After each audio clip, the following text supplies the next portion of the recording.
What's up, guys? Welcome back to the channel. I was watching the Lex Fridman podcast last night, and he had Ray Dalio on. It was a great interview. Lex has really grown on me. He's like a very introverted personality, but he does a good interview, and he pulls a lot from his interviewees. So Ray's on there. I've recently read Ray's book, Principles. I've seen a lot of his YouTube content in the last 2 years. Ray's an interesting character to me. I'm not really quite sure how to think about Ray. One thing that I really like about him is that he, in many ways, is a self-made guy. He made his company Bridgewater Capital. I think his first real big win was landing or helping figure out for McDonald's how to offer chicken nuggets. So it kind of sounds crazy. Like, what does a legendary investor have to do with like chicken nuggets? Well, what Ray boiled things down to for McDonald's as a client was, look, the cost of chicken, the biggest cost of chicken is the feed grain. And feed grain varies from year to year. So much so, like, it was so volatile in a way that you couldn't just slap like a $1.99 price tag on a 6-piece chicken nugget and call it good. It would be like $1.99 one year, and then the next year it might be like $2.45. The next year it might be it's down to $1.80. And that's not McDonald's brand. McDonald's brand is like, you got the dollar menu, you know how it is. Like, you got the number 5 meal, it is what it is.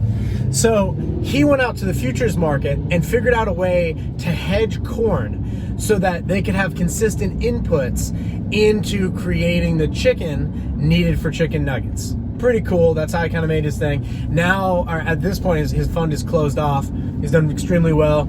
I first became aware of him through Tony Robbins when Tony had a new book out. He hadn't written a book in like 20 years, so he was out doing the book speaking thing, and he was like on my news feeds, and he was promoting this book. And then I read the book, and it was about money and finance and all that stuff. So I was into it, and he had Ray in there, and Ray was like, you couldn't get access to Ray prior to this. It was like the kind of Ray's first, like he's kind of about to retire, and he's got a book coming out himself, and he's going to become a public figure for a little bit because he's a historical, expert, and he has so much to share as an American elite, an American billionaire, and he wants to do the right thing and pass it on and all that stuff, and then carry out his 70s and 80s into his twilight years, do his philanthropy, and die, as he says.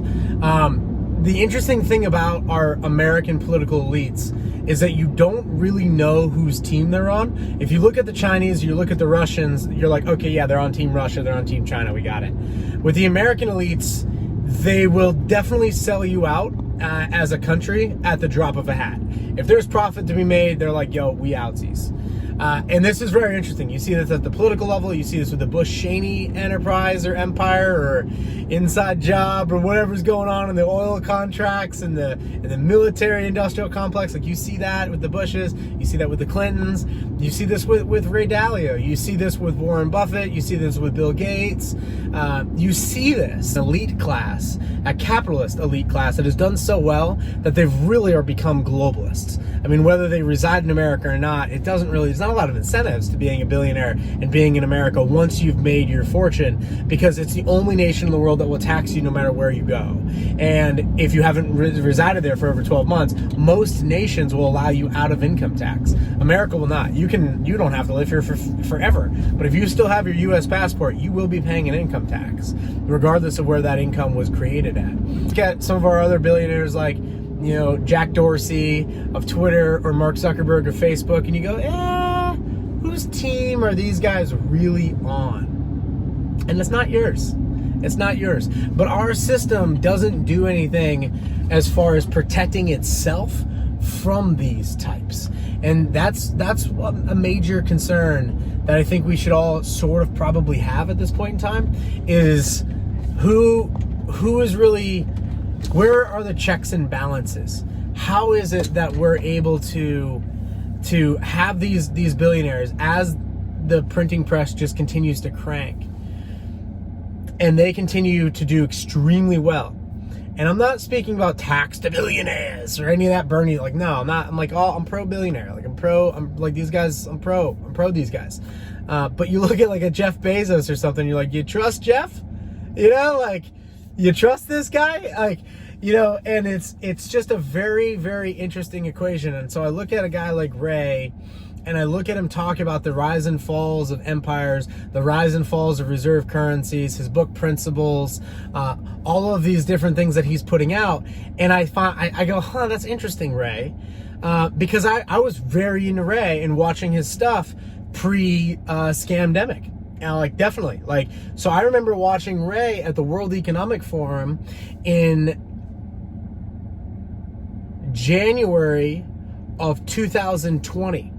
And I remember he's out there, it's snowing, it's the ski slopes. He's doing an interview with one of these mainstream media financial channels, probably MSNBC or one of these people. And he goes, well, cash is trash.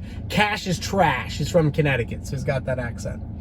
And you're like, okay, that's a good headline, you know, like, and he's basically talking about, well, at the end of an empire, at the end of a debt cycle, you have all these debts that can't be paid, and so you either have to stop spending money or you have to print money to pay the debts, which devalues the money, which causes problems, and then you get these social tensions, and then eventually you have a big conflict, a big peak event, and then you work it out, and then everything's cool and kumbaya, and then you move into a period of prosperity where everybody agrees, everybody works together, and then that normally starts to unravel a couple of generations later, and then, you know, 4 generations later you get to another fourth turning and you repeat the whole thing over again.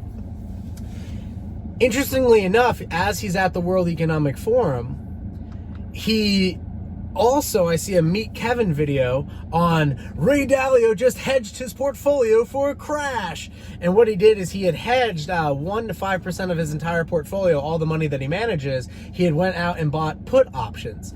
And he had hedged for the end, for April 30th expirations. Meaning he had basically insured his portfolio for a very small fee against any downside loss. Well, he's at the World Economic Forum. These are the Bill Gates people. These are the people that did a pandemic trial run the year before.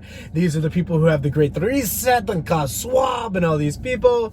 The Fourth Industrial Revolution, and you're going to live in the pod and eat the books. By 2030, you will own nothing and be happy. All of these lines are the World Economic Forum. And Ray's there, and his first move after that meetup is hedging his portfolio. Meet Kevin breaks that story. I thought, wow, that's very interesting. March comes around, boom, stock market down 50%. Ray crushes it. I mean, imagine a 50% return on less than 1% of your portfolio cost to insure the portfolio. Crushes it, right? End of March is coming out. Congress is going to spend money. We know this part, right? Ray know this. He wrote a book on this, right?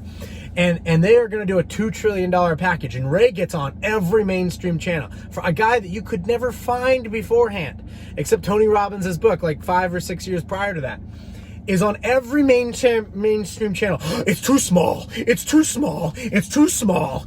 And he was basically like, it needs to be closer to 4 trillion. It needs to be closer to 4 trillion.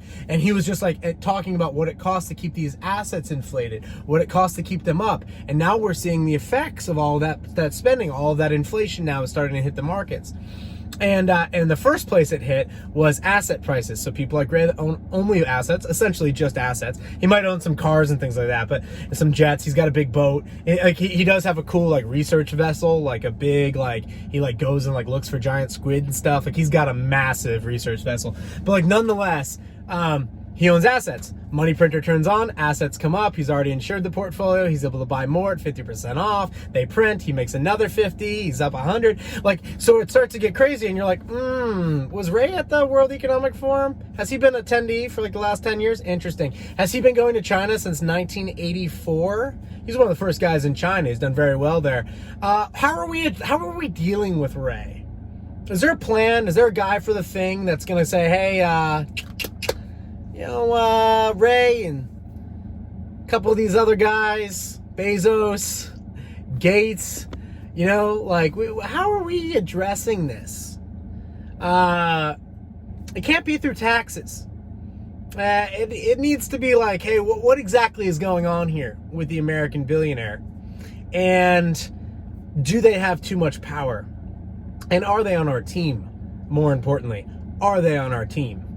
And I don't think that they are at this point in time. And so I have ideas on that. And I have ideas for us kulaks, smaller people, but people that are liberty-minded, freedom-minded, on how we might want to rethink the future moving forward.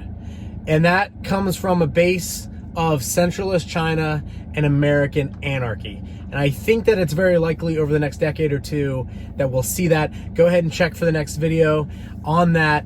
But as far as guys like Ray, particularly Ray, what are we doing about this? You know, not much.